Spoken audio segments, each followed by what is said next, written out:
نہ خالقیت میں اس کا کوئی شریک ہے اور نہ اس کی ربوبیت میں اس کا کوئی شریک ہے۔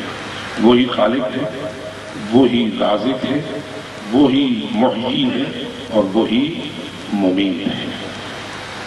قرآن مجید نے بہت سارے مقامات پر دعاؤں کے انداز میں بھی ہمیں ان حقائق کو سمجھانے کی کوشش کی ہے۔ وقت نہیں ہے، میں آپ کا زیادہ ٹائم لینا نہ چاہتا، آگے چلتا ہوں۔ اس کے بعد مرحلہ توحید در الوہیت کا آتا ہے۔ توحید در خالقیت سے توحید در ربوبیت اور توحید در ربوبیت سے توحید در الوہیت۔ وہ خالق وحدہ لا شریک ہے جس نے اس کائنات کو خلق کیا، پھر اس کائنات کا چلانے والا بھی وہ وحدہ لا شریک ہے، اور پھر چونکہ وہ اس کائنات کا رب واحد ہے اسی لیے وہ معبود واحد ہے۔ دین حق میں بدیہی اور ضروری عقیدہ جو روز روشن کی طرح واضح اور ہر مومن کے لیے ثابت ہے، جس کے بغیر مسلمان ہونے کا تصور ہی نہیں کیا جا سکتا، وہ یہ ہے کہ لائق عبادت اور معبود برحق وہ وحدہ لا شریک ہے، اس کے سوا کوئی لائق عبادت نہیں۔ کلمہ طیبہ میں لا الہ الا اللہ ہے، آذان میں اشہد ان لا الہ الا اللہ ہے، اقامت میں اشہد ان لا الہ الا اللہ، اور تشہد میں بھی اشہد ان لا الہ الا اللہ وحدہ لا شریک ہے۔ ہر عبادت میں یہ چیز موجود ہے۔ یہ پیغام ہے اس بات کا کہ اس کو عبادت میں بھی اس کا کوئی شریک ماننا، اس کی کوئی گنجائش نہیں ہے۔ لیکن جس بات کی طرف توجہ دلانا ضروری ہے کہ وہ قرآن مجید میں اپنے وحدہ لا شریک معبود ہونے کا سبب کس چیز کو بیان کرتا ہے، اور کیا کہتا ہے کہ میں کیوں وحدہ لا شریک ہوں عبادت میں، تو جواب میں فرماتا ہے یا ایھا الناس اعبدوا ربکم الذی خلقکم والذین من قبلکم، اے انسانو عبادت کرو اپنے اس رب کی جس نے تمہیں خلق کیا ہے اور جس نے تمہارے آباء و اجداد تم سے پہلے انسانوں کو خلق کیا ہے۔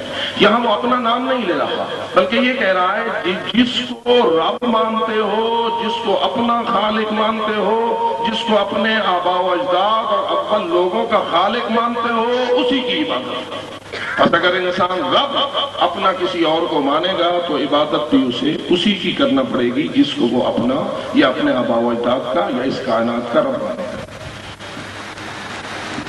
اسی لیے دوسری آیت میں کہتا ہے خالق کل شیء فاعبدوہ، وہ ہر چیز کا خالق ہے، تم سب اس خالق کی عبادت کرو۔ یا ایھا الناس اذکروا نعمت اللہ علیکم هل من خالق غیر اللہ یرزقکم من السماء والارض لا الہ الا ھو فانا تؤفکون، اے لوگوں نعمتوں کو یاد کرو کہ جو اللہ نے تم پر کی ہیں، کیا اللہ کے علاوہ کوئی اور خالق ہے جو تمہیں آسمان اور زمین سے رزق دیتا ہو؟ نہیں ہے کوئی لائق عبادت مگر وہی، لہذا تم کدھر بھٹکے جا رہے ہو، کہاں جا رہے ہو؟ معلوم ہوا اسی کی عبادت کرو جو تمہیں رزق دیتا ہے، اسی کی عبادت کرو جو تمہیں خلق کرتا ہے، اسی کی عبادت کرو جو تمہارے کائنات کا بھی خالق ہے اور اس کے ذرے ذرے کا بھی خالق ہے۔ ان آیات پر غور کرنے سے معلوم ہوتا ہے کہ اللہ تعالیٰ ہی خالق ہے، وہی رازق ہے، تمام دینے والا نعمتیں دینے والا وہی ہے، وہ لائق عبادت ہے۔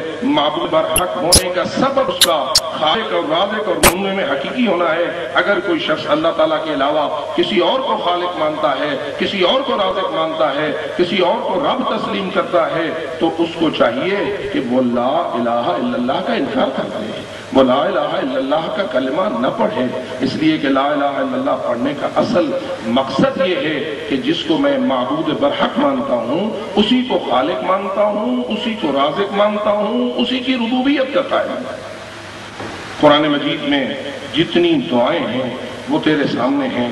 میں چاہتا ہوں کہ ایک دو دعائیں آپ کے سامنے معصومین علیہ السلام کی نقل کروں، جس میں معصومین بھی ہمیں یہی فرماتے ہیں کہ اے اللہ تیرے علاوہ نہ کوئی لائق عبادت ہے، نہ تیرے علاوہ کوئی خالق ہے، نہ تیرے علاوہ کوئی رازق ہے، اور نہ تیرے علاوہ کوئی تیری ربوبیت میں شریک ہے۔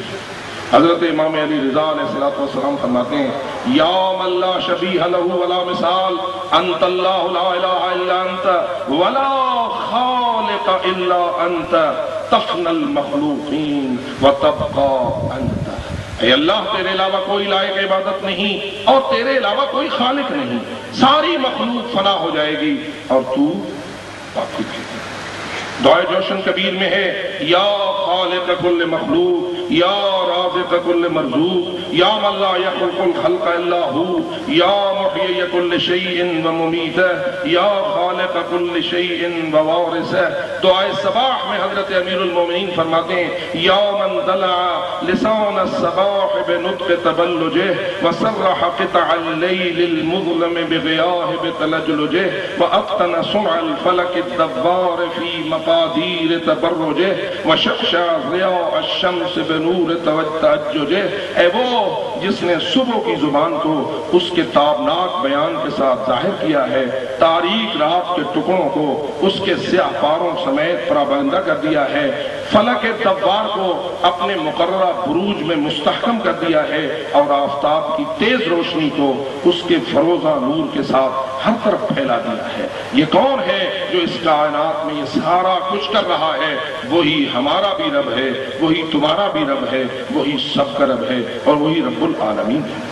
حضرت جناب امام جعفر صادق و امام محمد باقر اور حضرت امام صاحب الزمان علیہ السلام کی دعائے سماعت ہے، جس میں خوبصورت جملے ہیں اللہم انی اسألک باسمک العظیم الاعظم الاعز الاجل الاکرم وبقوتک التي تمسک السماء على الارض ان تقع على الارض الا باذنک وتمسک السماوات والارض ان تزولا وبمشیتک التي دان لها العالمون۔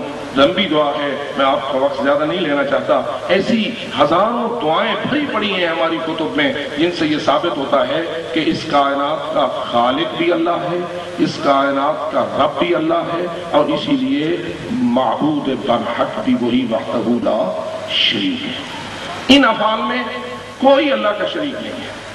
اگر کوئی شخص عقیدہ تفویض رکھے تو لوگوں کو معلوم ہونا چاہیے کہ عقیدہ تفویض شرک ہے اور اس سے بچنا ہر مومن کا فریضہ ہے۔ بلکہ پرانے زمانے میں جو لوگ مشرک ہوئے تھے وہ شرک در خالقیت کا اتنے مرتکب نہ تھے جتنے وہ شرک در ربوبیت کے مرتکب تھے۔ وہ رب مانتے تھے، خالق تو اللہ کو مانتے تھے اور رب کسی اور کو مانتے تھے، جیسا کہ قرآن مجید کہتا ہے